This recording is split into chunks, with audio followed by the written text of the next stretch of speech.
Halo Scorer, jumpa lagi dengan konten Rayu, Ray Satnan dan juga Bung Yuke. Namun, kali ini gue kembali lagi ditinggal sama Bang Yuke nih. Karena dia lagi ada acara Liga Top Score di Madiun. Namun kali ini gue juga tetap nggak sendirian. Ada tamu spesial yang mungkin sudah tidak asing lagi buat teman-teman pecinta sepak bola nasional. Ada Wakil Presiden AFF sekarang nih nyebutnya, Ratu Tissa Desria. Apa kabar? Baik. Aduh, senang banget nih, udah lama ya. Kita nggak bincang-bincang gini ya. Iya, udah lama banget. Oke nih, kali ini nih kenapa ada Ratu Tissa Desria di sini gitu. Wakil Presiden AFF ini juga nggak terlepas dari adanya drawing Piala AFF 2020 kemarin yang diselenggarakan di 21 September kemarin 2021 yang hasilnya udah kita ketahui ya bahwa Indonesia ada di grup B ya. Nah, cuma gue nggak mau bahas soal itu nih. Yang kita pengen bahas adalah ada apa sih di balik drawing tersebut, di balik layarnya drawing tersebut. Nah, pertama sebelum ke situ pengen bahas dulu sedikit, kangen nggak sih buat ngurusin sepak bola Indonesia? Kalau dibilang ngurusin atau terlibat atau enggak, kan saya selalu bilang tuh dari awal bahwa ya gimana pun itu root saya gitu. Okay. Jadi memang sepak bola selalu akan ada, selalu dimanapun itu ya kita tetap berkarya. Ya hari ini masih dipercaya di AFF ya kita berkarya di situ. Pastinya juga coba membantu sedikit grassroots yang ada di Indonesia. Namun ya pastinya kangen ya gitu. Kangennya tapi lebih ke arah mungkin semuanya pecinta sepak bola juga kangen karena kan namanya pandemi kita terhalang jadi nggak bisa sering-sering ada di lapangan gitu. Ya itu pasti membuat rindu. Oke. Masih ada nggak sih klub Indonesia yang ngajakin bergabung? Waktu itu kan pas baru-baru selesai Jari Sekjen, wah banyak banget nih surat ini itu, klub-klub ini itu. Ya ada aja, tapi nanti sectionnya jadi lama jadi.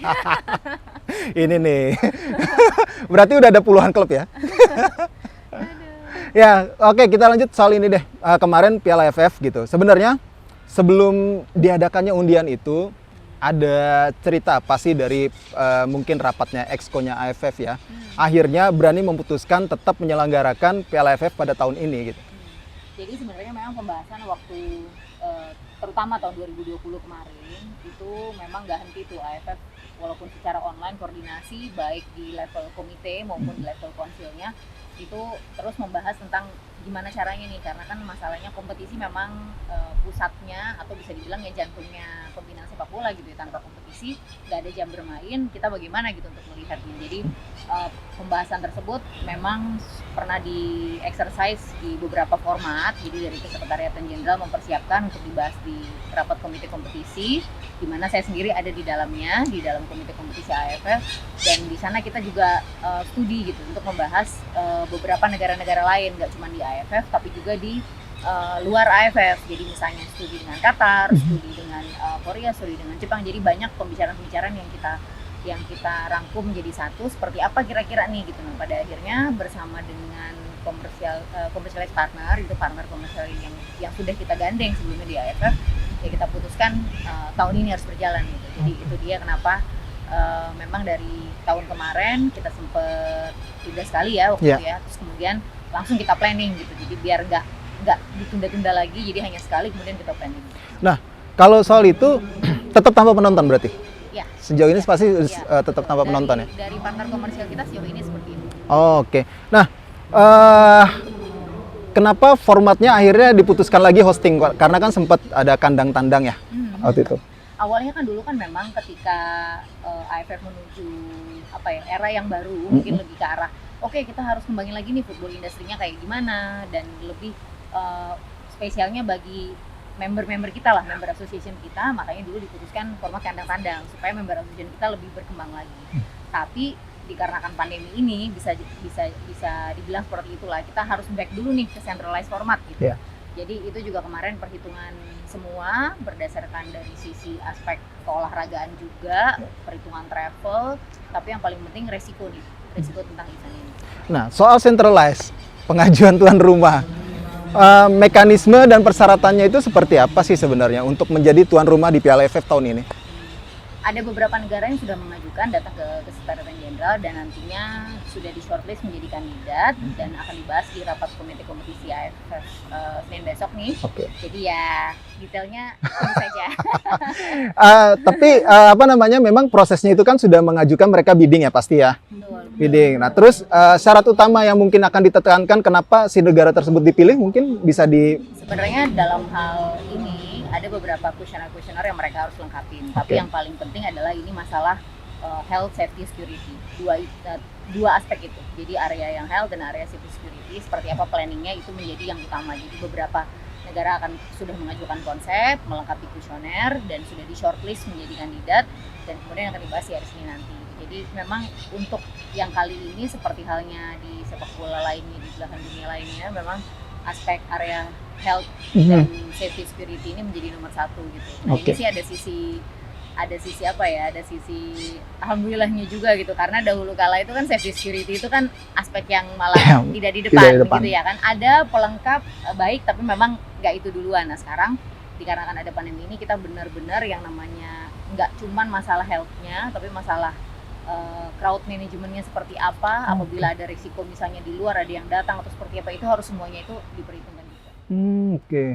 Nah, kalau kayak gitu Indonesia masuk nggak dalam maksudnya mengajukan sebenarnya? Ya kita lihat aja.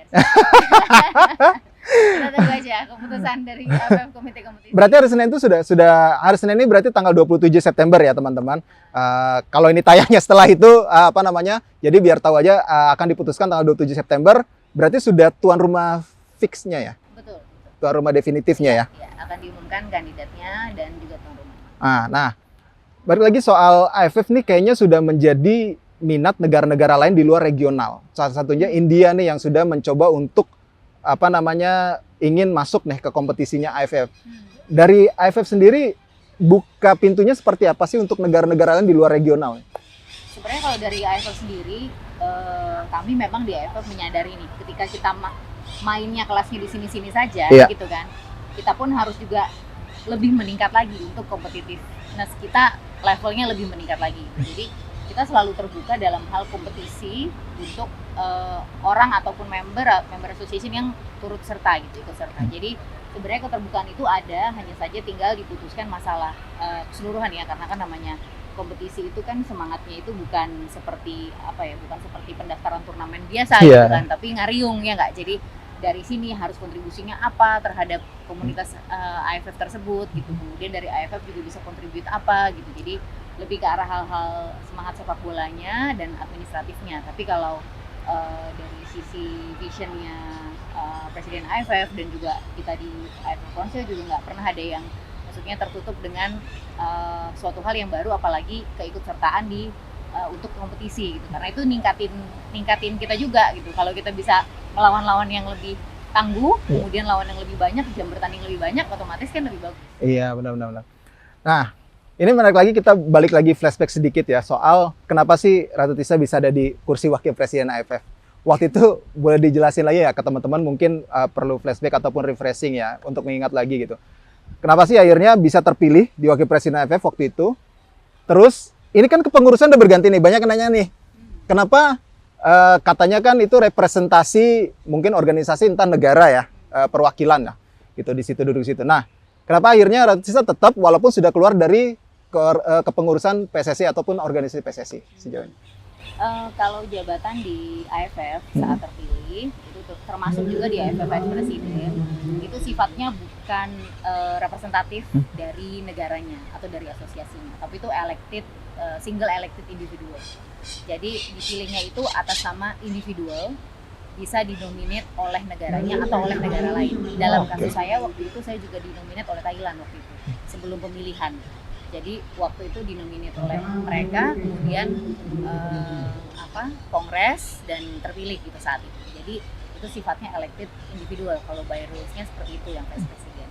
Tentunya walaupun bukan sifatnya representatif organisasi, kalau saya mau menekankan adalah Indonesia ini harus punya suara di internasional. Jadi kita ini nggak boleh ribut sendiri di dalam negeri. Kita harus bersatu untuk gimana caranya mengalahkan mereka di luar. Salah satunya apa? Ya kita harus kuasai juga politik luar negerinya. Kita harus kuasai juga organisasi luar negerinya. Jadi semakin banyak orang yang nantinya bisa berkarya di luar, semakin banyak juga orang yang nanti bisa direpresentasikan. Walaupun individual nih representasinya seperti saya kan, tapi gimana pun kan orang Indonesia nih saya gitu. Jadi kan keberadaan saya di sana sebenarnya untuk Indonesia gitu. Waktu saya akhirnya menerima nominasi itu, waktu kemudian maju menjadi vice presiden juga dikarenakan Indonesia, karena kita bisa punya suara jadinya di sana. Benar. Nah, saya harap ya kedepannya ya keberadaan saya di sana yang mungkin masih sebentar lagi sih sebetulnya ya sampai 2023 ya kita bisa lebih manfaatkan nih untuk kemajuan sepak bola Indonesia kayak gimana. Ya betul. Nah itu dia tuh yang harusnya secara politik luar negeri termasuk di AFC ya. Soal ya mungkin kompetisi kita kan koefisiennya rendah nih bisa dibilang gitu. Untuk bisa naik level tuh harusnya ada orang yang bisa mendirect itu ya sebenarnya. Ya jadi sebenarnya nggak bisa dipungkiri area administrasi, area daerah strategik dan area prestasi itu sambung menyambung gitu. Kalau misalnya kita bisa ingat ilmu football management yang diajarkan oleh senior-senior saya sebelumnya itu selalu terdiri dari 3 layer. Layer politis, layer manajemen, dan layer teknis gitu.